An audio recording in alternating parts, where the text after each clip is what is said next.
Oh, I'm fucking it up.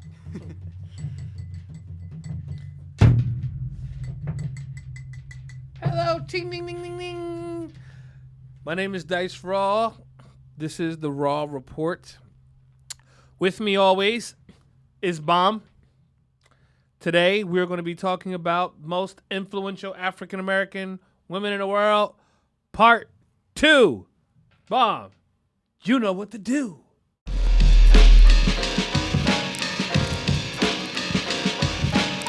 All right. So here we are.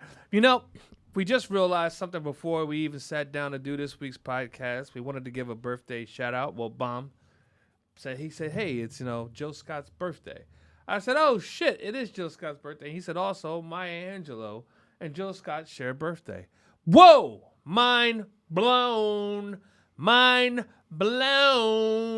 Which goes to show you there's a lot in the zodiac sign, right? I mean, there's a lot baked in that I don't think that we had a chance to unpack as far as what's going on with the moon, the stars, the sun, the risings, the Chinese zodiac, the Mahabharata zodiac. The old ancient Egyptians looked towards the sky. The Greeks looked towards the sky to tell in the moon of a child's I don't even know. You know what I'm saying? A personality traits that transcend moon, stars, and sun. I mean, that's powerful stuff, man. I mean, this is powerful stuff. I mean, this is God's code, man. I mean, when Jill Scott and Maya Angelou share a birthday, I mean, there's so many comparisons, and I'm not talking about looks. Because Jill Scott's, she's a beauty queen, and Maya Angelou in her day, she was gorgeous. But nobody's looking at Maya right now because they've given her the respect that she deserves.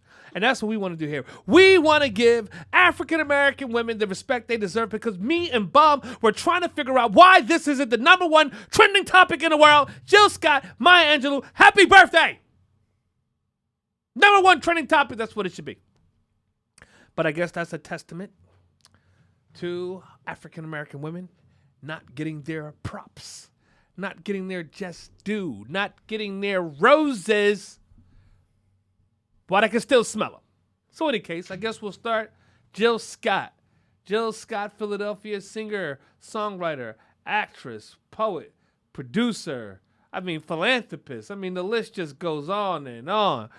Bob, you want to give us some stats on Miss Jill Scott? We'd love to hear some, even though I know it, but Bob likes to do it, and he's good at it. Yeah, she was born April 4th, 1972 in Philly.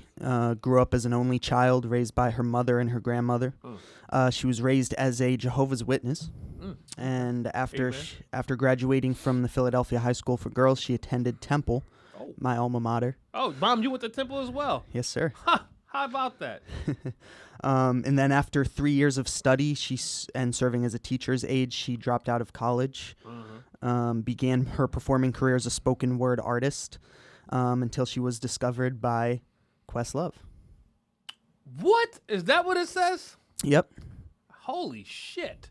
I didn't know that. Mm-hmm. I guess she was because she was coming to the jam sessions but then somehow she got with Jazzy Jeff. Does Jazzy Jeff mention in there at all? I don't see it. I'm sure it's in here somewhere. Okay. But I think they may have got Jazzy Jeff confused with Questlove, but whatever. Yeah. That's possible. Yeah, but it's you never know. I believe it was a Jazzy Jeff thing because I didn't know Amir discovered her, but if he did, I'm not shocked. You know what I'm saying? Any other stats that we don't know about Jill Scott? Any surprising facts that? She was in so many movies. Yeah, movies, TV shows. Whoa. Give us a few of her IMDb. I think that's what it's called. Yeah, her first appearance was in Cave Dweller. Okay. As Rosemary. She was in Dave Chappelle's Block Party. Right. Documentary. I was in that as well. Oh, but yeah, there you go. Bomb's like, I didn't see you, Dice. That's cool, Bomb. He's like, oh, Dice, you was in that? He's like, Bomb is like halfway doesn't even believe that. But I was in it. I was in Dave Chappelle's Block Party, goddammit. She was in Steel Magnolias. She was in Get On Up, the James Brown Get On biopic. Up. I know that because Tariq was in that as well. Mm-hmm. Great movie. She was on Law and Order. She was on SVU. Oh, shit. Okay. And Blackish. She's on an episode of Blackish in 2020. Damn. Knocking them out the park. Jill, keep doing it. 50 years young, baby. You don't look a day over 21, if you ask me. And 50 Cent agrees. He thinks you're looking. 50 Cent thinks Jill Scott is hot and ready to go, but he's got a girlfriend, so I think he'd probably calm down on the Jill Scott comments. We had some more facts about Jill Scott, though. And then we did actually, it is Jazzy Jeff, right? Yeah, it says Okay. once she decided to pursue a singing career, she contacted Jazzy Jeff to record 7 songs with him. All right, that makes sense. And then it says her real break came after Amir Thompson, the drummer for The Roots, heard Scott at one of her poetry performances. Oh, shit. Wow, but then she was also signed to Michael Jordan's record company. Am I correct? Yeah, this says Scott's debut release was also the debut release for Hidden Beach, an upstart record label co-owned by Michael Jordan. Ooh, big time. I mean, we just go from high school to go straight into the leagues. But the other thing that's exciting, though, is somebody else's birthday, Maya Angelou. And, I mean, Maya Angelou is, she's a memorist. I mean, she's a poet.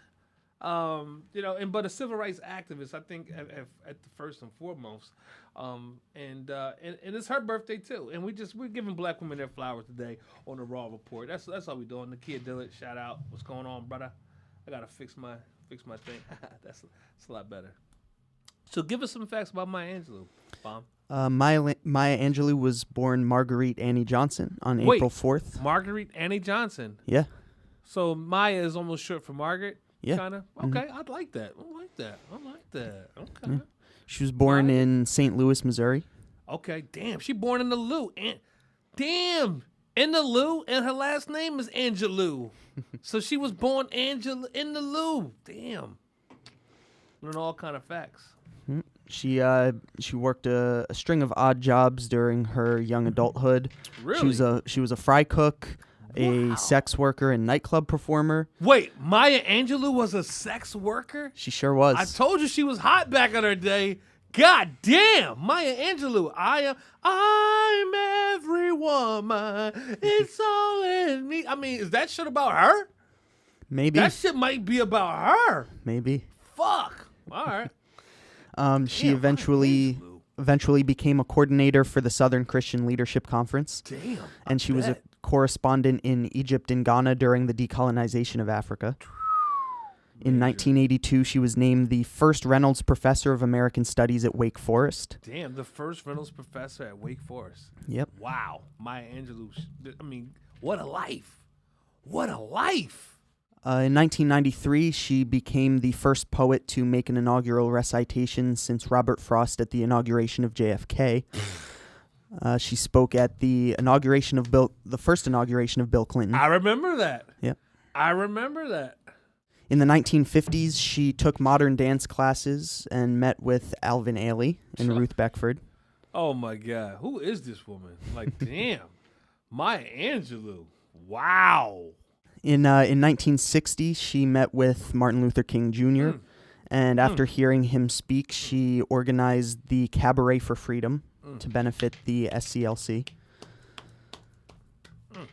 Maya Angelou. We don't deserve her. We don't deserve her. We didn't deserve her.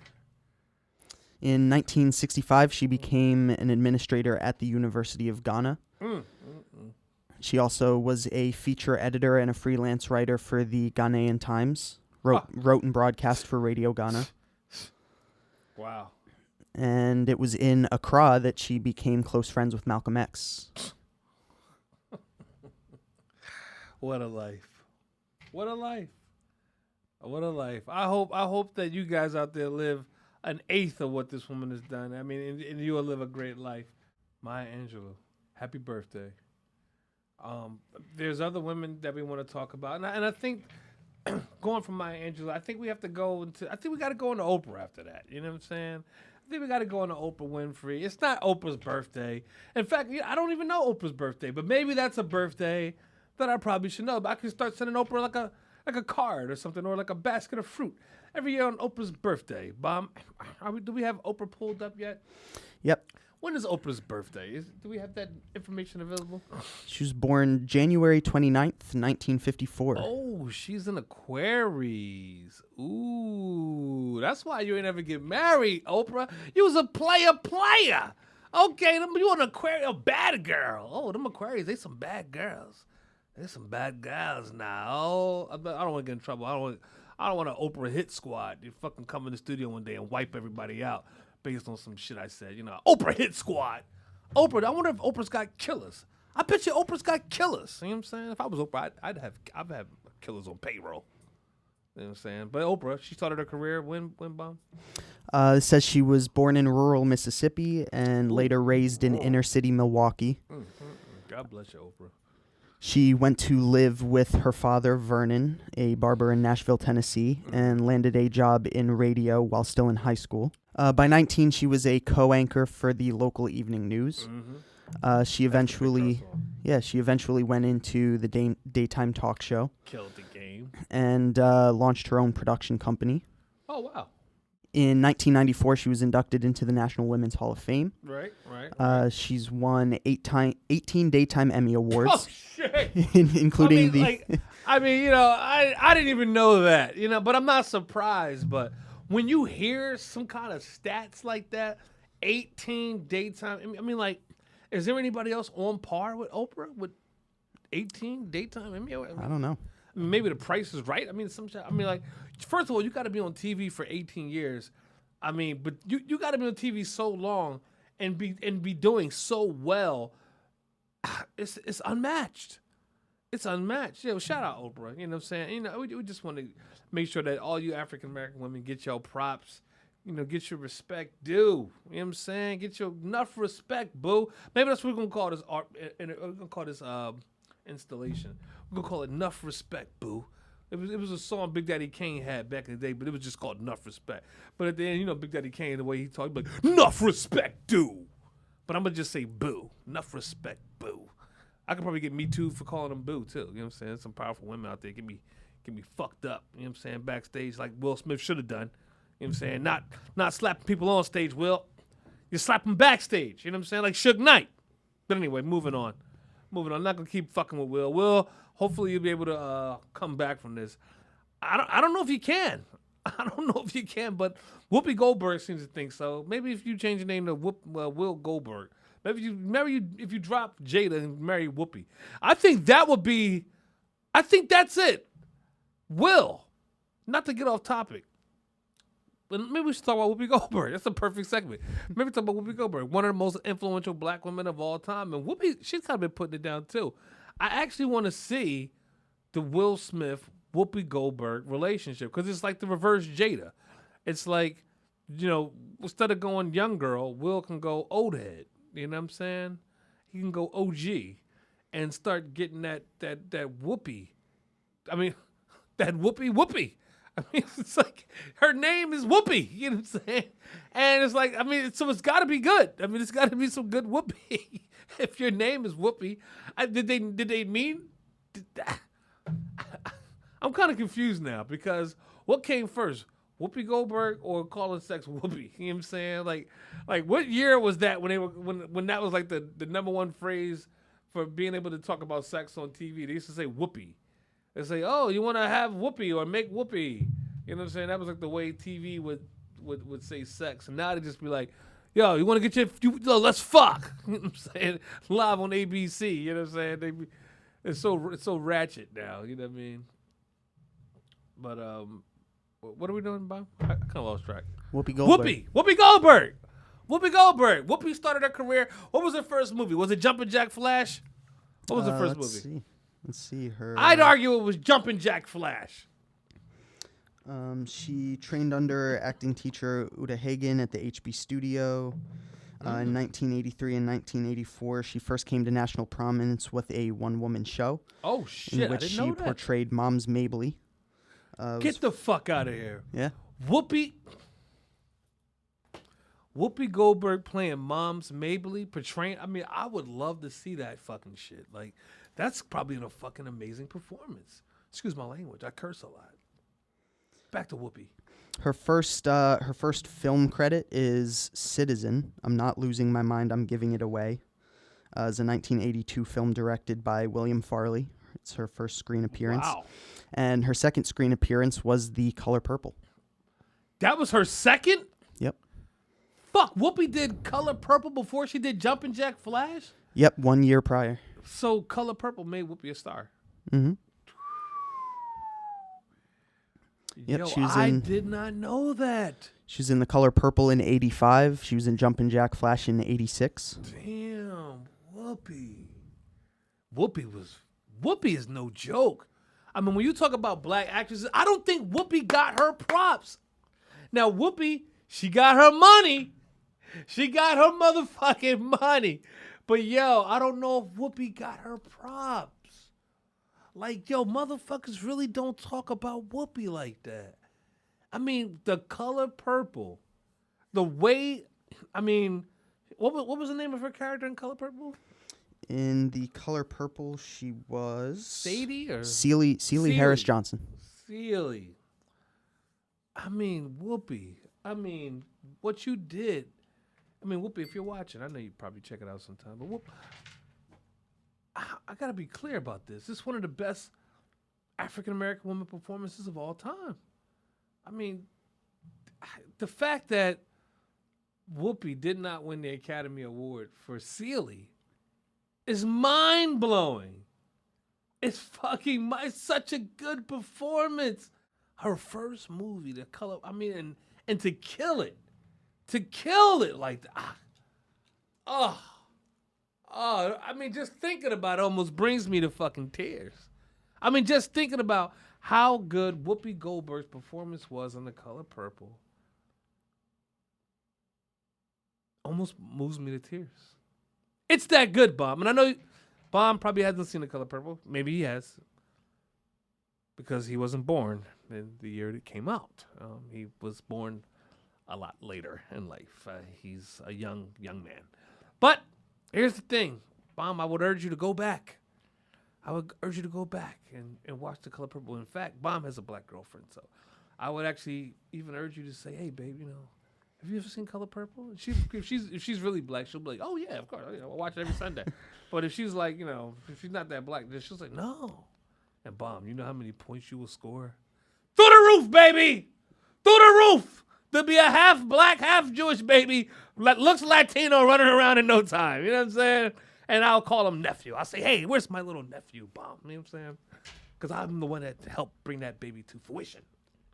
So, I do remember reading the book in school. I don't know if we ever watched. Shit! I don't know if we ever watched the movie, The Color but Purple. I have read it. He's an intellectual. He's an intellectual. Okay, Whoopi Goldberg. Moving on.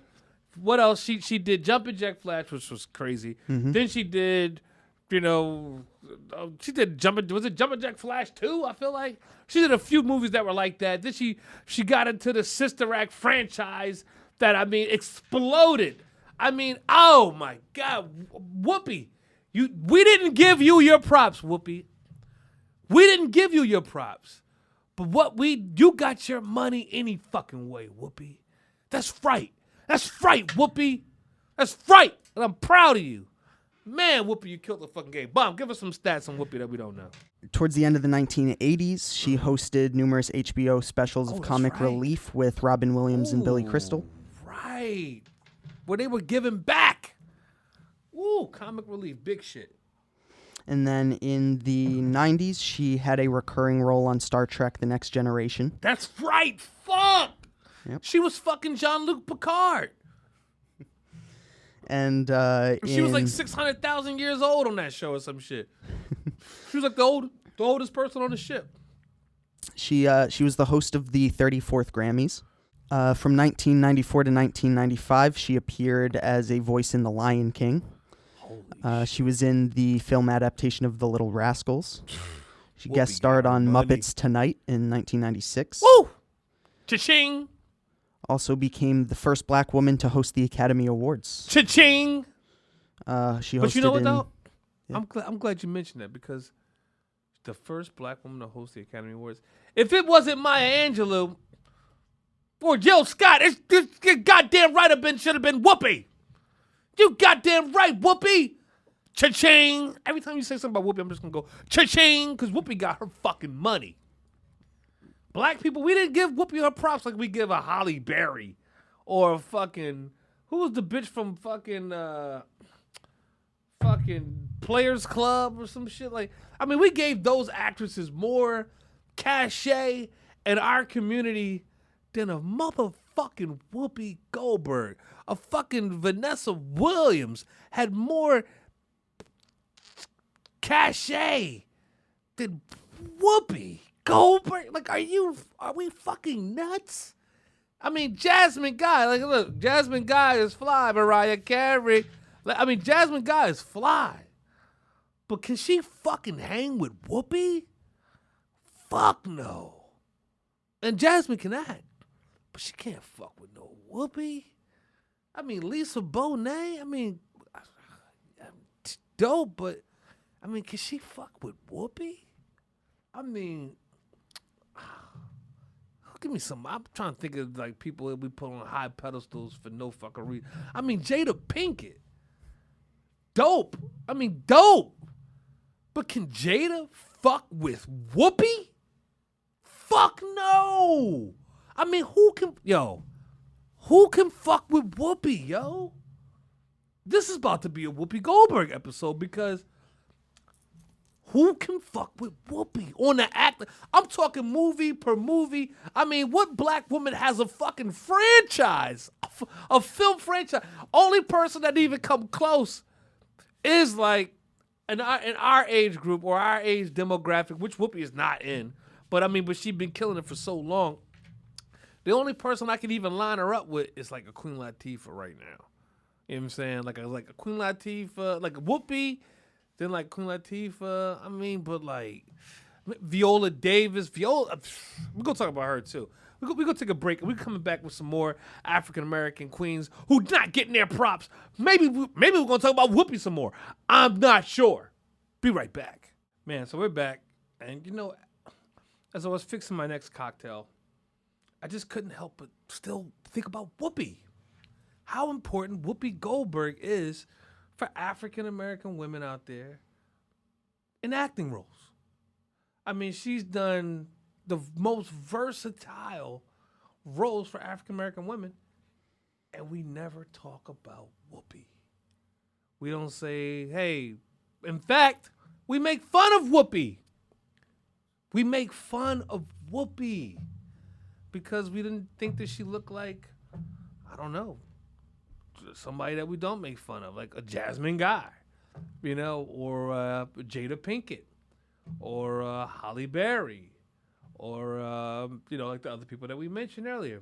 And none of those women, I mean, they're all great, but none of them even come close to Whoopi as far as acting ability and skill level. And I think it's because Whoopi just isn't light-skinned with curly hair.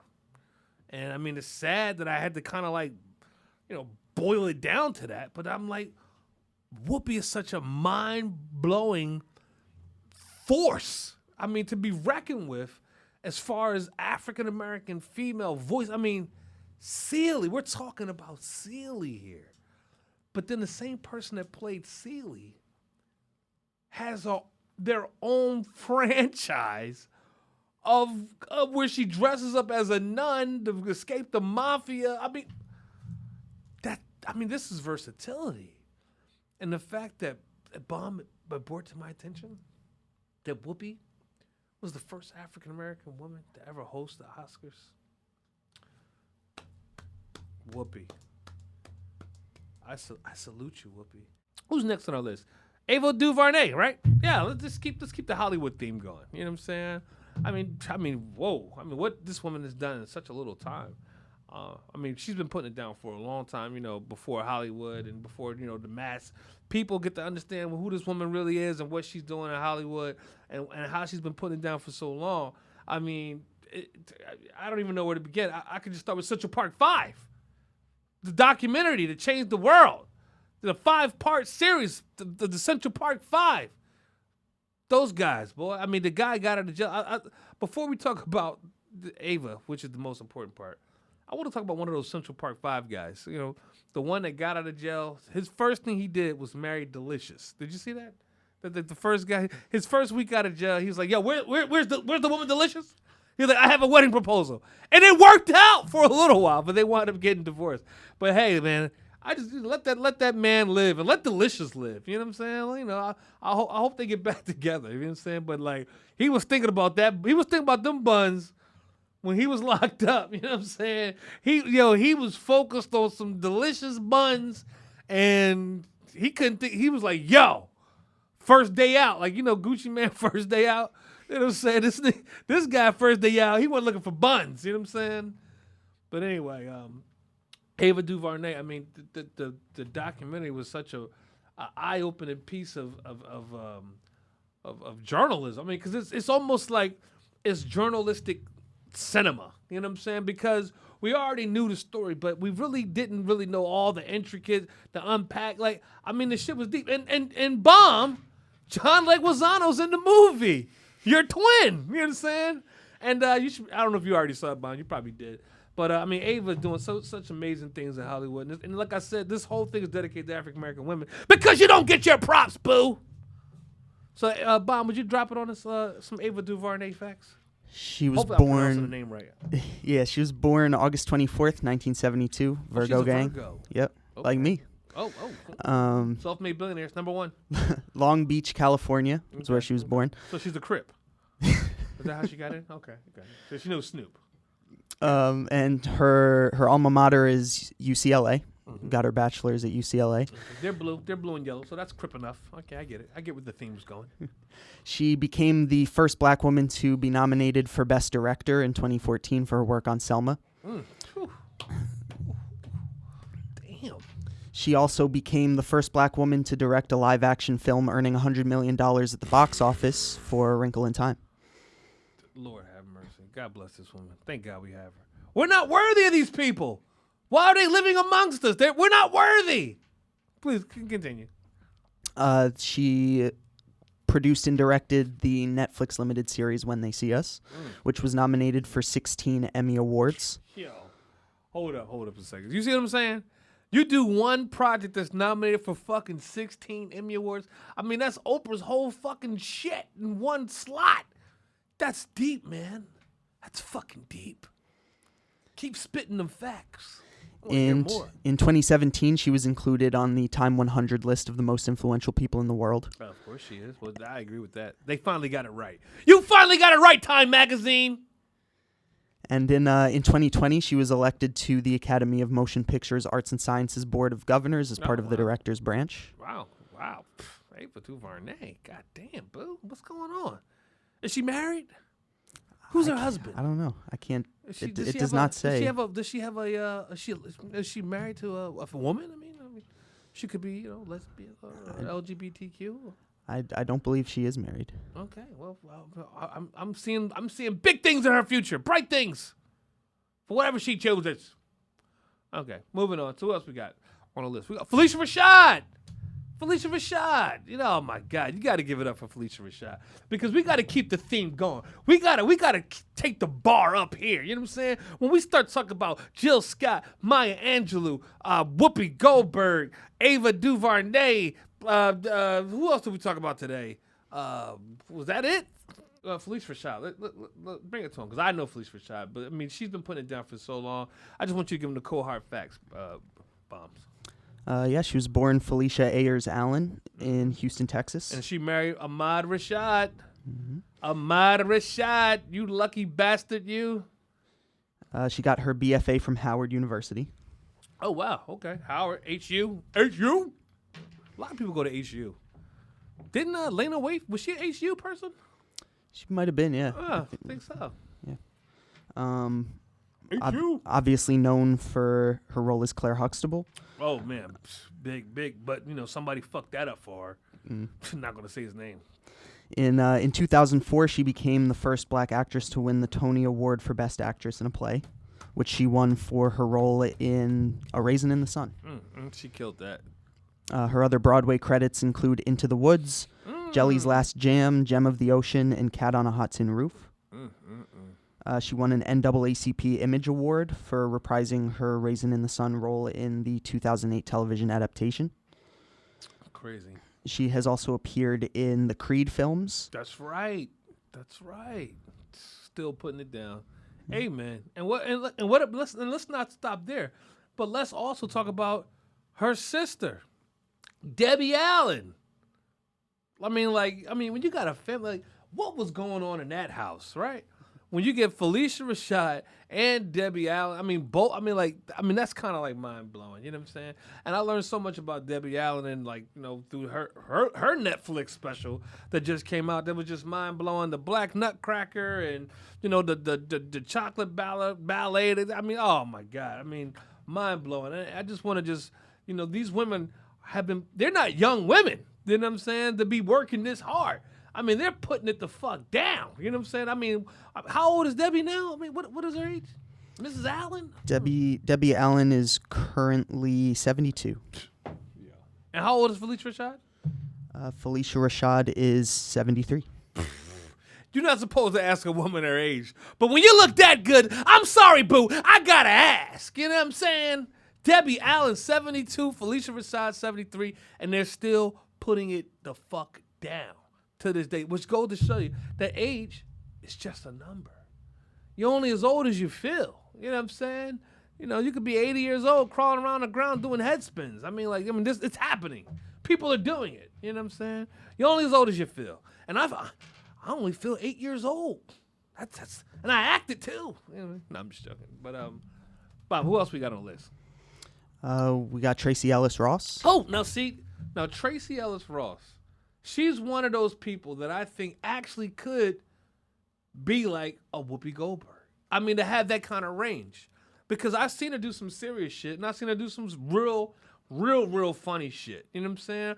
And I think, is it possible Tracee Ellis Ross could have that next African-American franchise? I think she's got the chops. Mm-hmm. I think she's got the chops.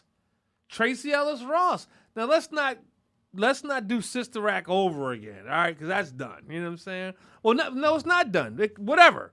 But I think she needs her own fucking thing. Like a Tracee Ellis Ross, she's so funny that I think she could almost support any role. I think it could be a female James Bond. I think, that could go on. I think she could even be like a singer. It could be like some kind of musical thing. But hey, Tracee Ellis Ross, I believe that you have the chops to do what Whoopi's done. And I think that she actually could play a Celie-like character, which is very serious. Now, not saying that I think that she's on par with Whoopi, but I'm just saying, as far as the light-skinned, curly-hair actresses, I think that's our person. I think it's Tracee Ellis Ross. And I think because she's funny and because she has a famous mother is why we don't give her props. You know what I'm saying? It's like we just automatically say, oh, well, look at her mom. Look at what she's already done so far. Oh, no, it's all good. Like, she's funny. She's always trying to make us laugh every time we see her. Now, maybe if she starts slapping motherfuckers like Will, then she start getting some respect. Maybe she should slap Will. Maybe that's the first person she slaps. You know what I'm saying? Maybe she goes up to Will and say, hey, this is for Chris. Like a little payback. And then everybody's going to say, oh, fuck. Like, yo, don't fuck with Tracee Ellis Ross. Because, Hollywood respects power. It's about gangster motherfuckers in Hollywood. That's why I love it there. That's why I'm very respected there. They call me Suge Dice. That's what my Crip and Blood homies call me.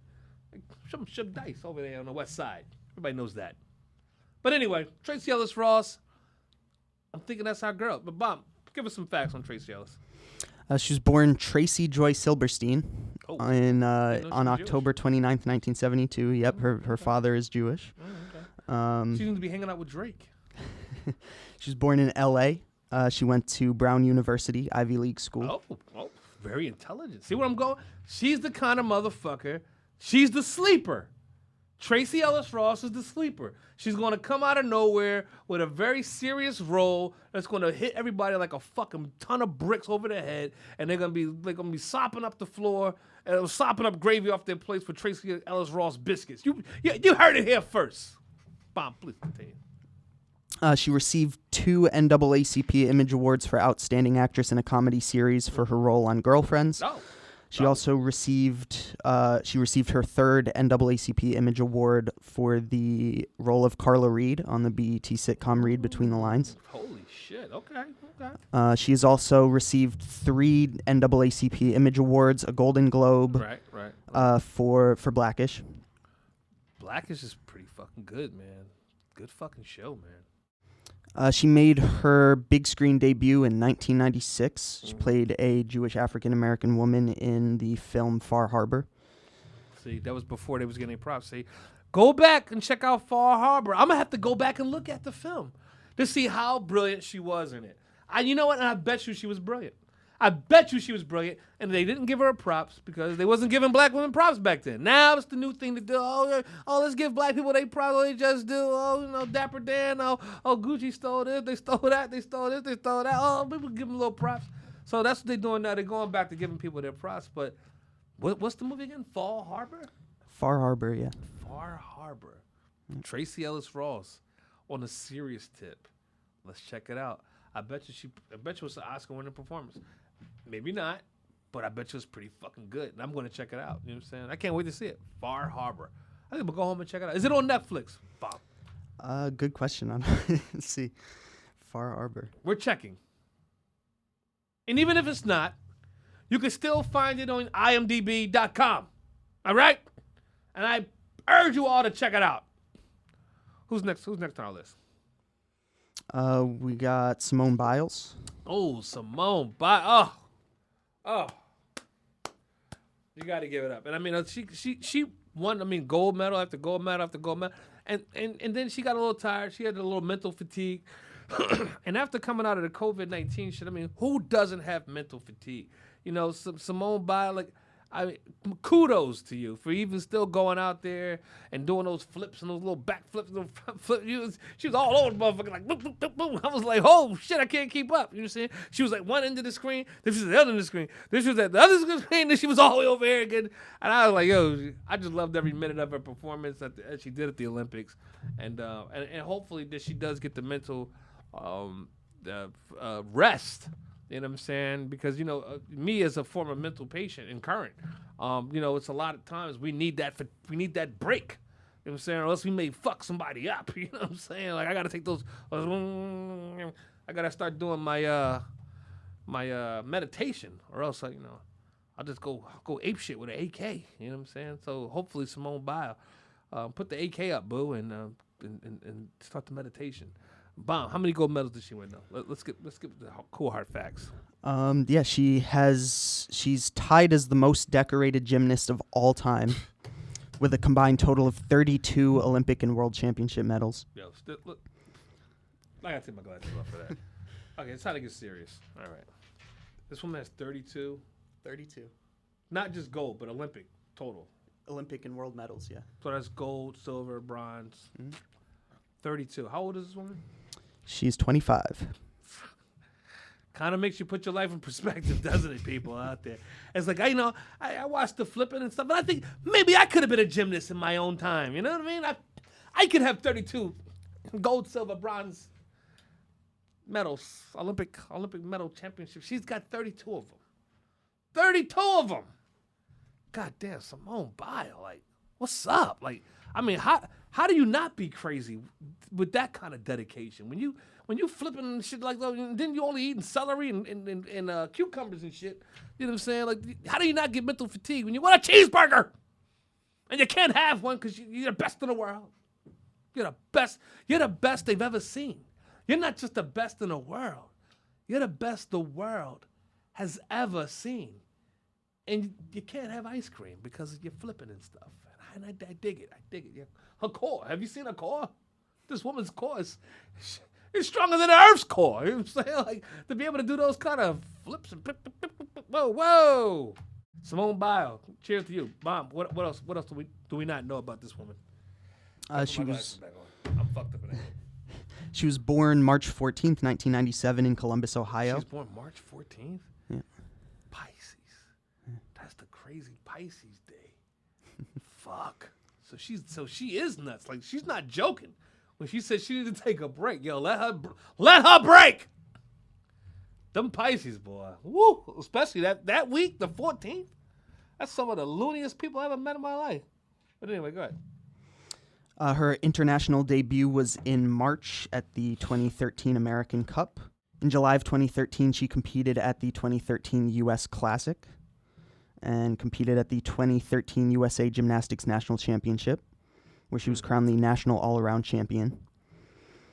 She performed later that year in the World Artistic Gymnastics Championships in Antwerp, Belgium. She became the seventh American woman and the first African American woman to win the world all-around title at the age of 16. Yeah, I mean, let's just stop there because, I mean, like, this shit's only going to get worse. I mean, like, she's just going to keep crushing shit, keep killing the game. And at a young age, Simone Biles, yo, I want to give you your props. And, yo, you got, I mean, imagine what she's going to do when she really hits her peak, like, 30. You know what I'm saying? Like the next Olympics. Like, that shit's going to be scary. Like, or like when she's like a woman and got like woman strength, like full, like, yo, you know what I'm saying? And after she's, you know, had a little heartbreak in her life, she started flipping off heartbreak. Oh my God, she's going to be flipping into the stands. You know what I'm saying? Hopefully she won't experience that, though. I'm wishing her and whoever she's dating much romantic success. Bob, who else we have on the list? We got Missy Elliot. And that's Bomb's choice. Bomb said, hey, Dice, I want to throw Missy into the mix. And I said, I like that. You know, Missy fucking Elliot.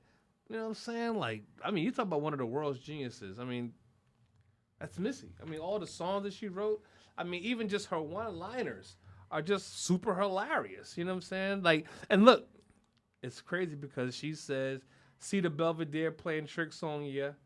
Make you feel like I'm a Halle Berry poster. So it's almost like she's saying like Halle Berry is more attractive than her. But is Halle Berry a genius like Missy Elliot? Hell fucking no. I mean, you know, it's just fucked up that, you know, some of the most intelligent, the most creative African-American women out there don't feel beautiful. You know what I'm saying? And in fact, you know, when we got people like the Missy Elliots, people like the Whoopi Goldbergs, I mean, they really have to take a back seat to not just white women, but also African-American women that are not as talented as they are. Now, the one thing I will say, Whoopi Goldberg and Missy Elliott, we didn't give them all the props they were supposed to get because, you know, motherfuckers is fucked up. And the world is a fucked up place. But they got paid. Yeah, Missy Elliott got her fucking dollars. Mm-hmm. Whoopi Goldberg got her check. And she's still getting them. You know what I'm saying? Both of them, they still getting them because they were the writers, they were the creators, they were this person, they were the producers. I mean, so it's like, almost to a certain degree, the women that don't have like the storybook looks, they have to like produce their own shit and fucking, I mean, it's wild. You know what I'm saying? It's very wild. I mean, you know, like, but Missy, I mean, from, you know, I can't stand the rain, it's my window, I can't, I mean, like, beep, beep, who got the keys to the Jeep? Broom. I mean, she just clowning around, but the shit was fucking fire. And I mean, like, get your freak on? I mean, get your freak on? That shit was massive. I mean, it's such a massive, massive hit. And then she came back with something even bigger than that. What was after Get Your Freak On? It was the Halle Berry John. Is that Get Your Freak On? No, that's not Get Your Freak On. That's after Get Your Freak On. What was that shit? The dun, dun, dun, dun, dun, dun. I mean, she was fucking the club. Work it. Put my thing down, flip it, and reverse it. Yo, fucking work it. I mean, wow. Get Your Freak On. And then you're like, yo, there's no way Missy's gonna be able to come back with anything that hard. You know, Missy's been putting down for a long time. Like, how do you top Get Your Freak On? And I mean, and get your freak on. I mean, it's just so fucking simple. It's so simplistically brilliant. I don't even know where to begin at because first of all, it's a Timberland beat, right? It's a Timberland beat. But without Timberland, sometimes Missy without Timberland, or Timberland without Missy, don't always work. You know what I'm saying? It doesn't always work. Timberland without Missy, I don't know. You know what I'm saying? He needs Jay. If Timbo's the man, but Timbo, he knows that he needs Missy, he needs Jay, he needs me. You know what I'm saying? Timberland, I never got the tracks. Did you say you were sending over? I never got the tracks, Timbo, but I'm still waiting. I'll check my email tonight. But he needs Jay, he needs Missy, and then if Missy writes it, then then it'll work with anybody. So Timberland and Missy, that's like peanut butter and jelly. It'll work with anybody. You know what I'm saying? What do you say, Bob? No, I was just making sure we got like a minute left on the video. Oh, where are we at? 54 minutes. Fuck! We were only supposed to go to 40. Listen, it's going to be a part 3. Okay, most influential black woman in the world. We're stopping here. This is the Raw Report. Bomb, you know what they'll do. Missy, close us out. Get your freak on. Get your freak. All right, we're out. This is the Raw Report.